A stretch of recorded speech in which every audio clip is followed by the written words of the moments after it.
Hey. I hope you're doing well. So today I'll be showing you a new version of Worklyn. We have lots of new improvements and updates. Our latest release has been online meetings transcriptions into action points. So you just attend your meetings, focus on engaging with your team, external stakeholders, and our assistant in the background will end up generating action points for you. I'll link a video to that demo, hopefully in this video somewhere. So now I'll just show you how to use the new version of Worklyn. So let's onboard. I will be using tapping my full name.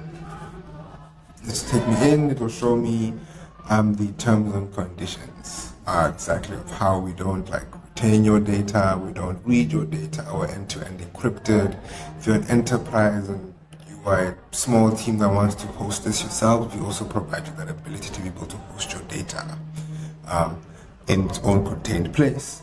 Our AI is also self-hosted, so it's not being shared with any third parties. Everything is secured internally. So I'm just going to go into these terms and conditions. And what you will then be presented with is pretty good looking workspace here. So let's just get into it. So what we do here is we just enable you to be able to track your tasks across your Google, your Slack, and your meetings, including your WhatsApp. Working on another integration to enable you to connect 6,000 plus apps. Really trying to get that to work out right. However, for now, let me connect my Google so that I am able to track my tasks across my Google. So I will start off with this.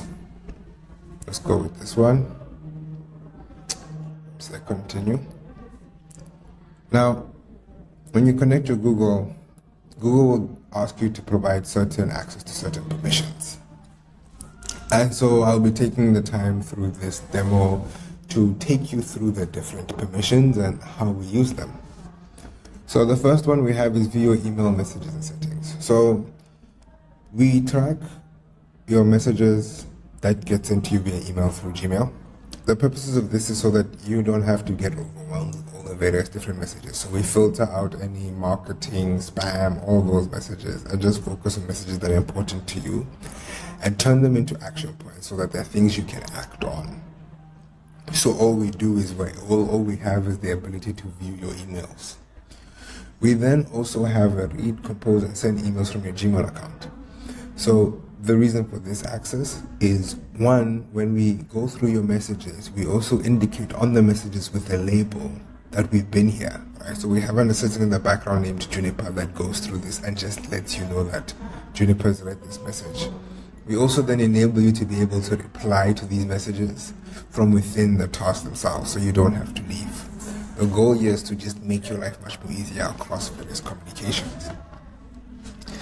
The next two permissions you see are the contact lists. So we again ask for read access to your contacts so that you don't have to go and manually input any of your contacts. We do the work of pulling your contacts from your Google and making it easy for you to assign a task that you've created to somebody within your contact list. So that's the reasons for being able to pull your contacts. Then we have your Google Docs, right? So action points come from anywhere. You could have created multiple Google Docs documents that you need to be read and turned into action points so you can work on them. So the reason for this one originally is for the online meeting transcriptions. When your meetings have been recorded, transcribed, they get saved to a Google Docs. They get saved in Google Drive to a Google Docs. And so we need read access to your Google Docs document so that we can pull that Google Docs document and then be able to transcribe that meeting and turn them into action points. Then we also have create, change your Google Calendar events. So this is because, again, a lot of events, apart from your email, you also get events that get created. So we also then enable Worklyn to be able to pull your calendar events and then have it be able to turn them into action points. Also reminding you when you need to attend them, Also allowing you to have one place to see everything you need to see in one space, right? We do this in a way that we only show you what's coming up in the next 3 hours, so you're not overwhelmed with just way too many things. We also have the ability, we also provide you with the ability that when you create an action point, a task in this way, it will then go and create this task as well on your calendar, so your calendar is up to date with the things you need to do and the due dates and the duration at which you need to do this. Then we have the next two ones, which are Google Meets, right? So this is how we're able to do your online meetings transcriptions, where you go, instead of having a bot join you like how Otter or Firefly or any other tool does it, where then you have to have a whole bot join your meeting and record your meeting without your user's permissions. We natively integrate into Google Meet so that when you are done with your meeting that's been recorded and transcribed and approved from everybody, we then pull that meeting information and then be able to transcribe the meeting into action points. Lastly, if you're in an organization, we also, similar to the contacts access, is that once your organization is given Worklyn access, we'll then also be able to allow you to work more effectively within your organization. This one is also mainly for enterprise organizations that want the ability to have a workspace that's AI powered and enables their employees to be able to work 30% much more faster. So I'm going to go now and allow this so that it can, connect me. So that in a nutshell is the permissions we ask from you when working with us. So now I'm just going to show you how you create a task and how we use the contact list. I'm going to say hello world, right? I'm going to click on hello world, and then I'm going to invite somebody. So as you can see, I have a handful of contact lists that have already been pulled from my Google contacts, which make it easy for me to be able to just invite people. So I'm just going to invite this contact to the task because I don't want to be doing this task alone. We also enable you to create subtasks, so it's like hello world again. Alright? There's a subtask that's created. Now it takes a while for the syncing to happen in the background, but let's just see if things have been synced. I don't think anything has been synced just yet. We also have folders where you're able to organize things based on what you want. So for example, let's say I have personal, and then I want to say buy bread.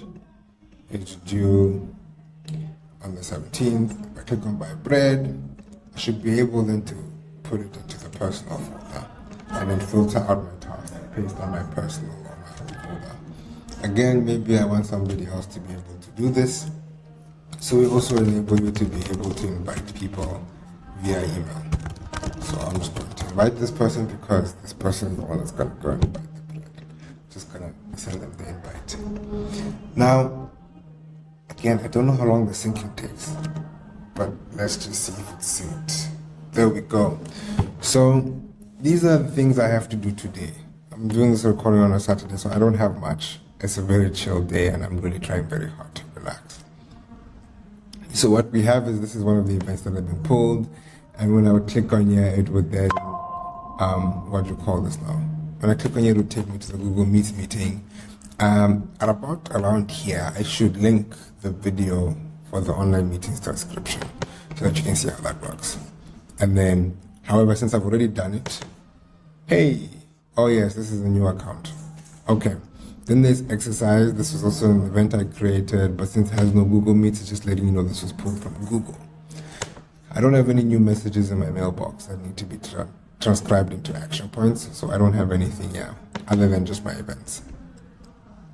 Also, any event that was created with a due date will end up being created on my calendar as well on Google Calendar. So this is how we currently use the Google Suite to just simplify your whole process. If you have any other questions, please let us know. We're eager to help. And let's do this.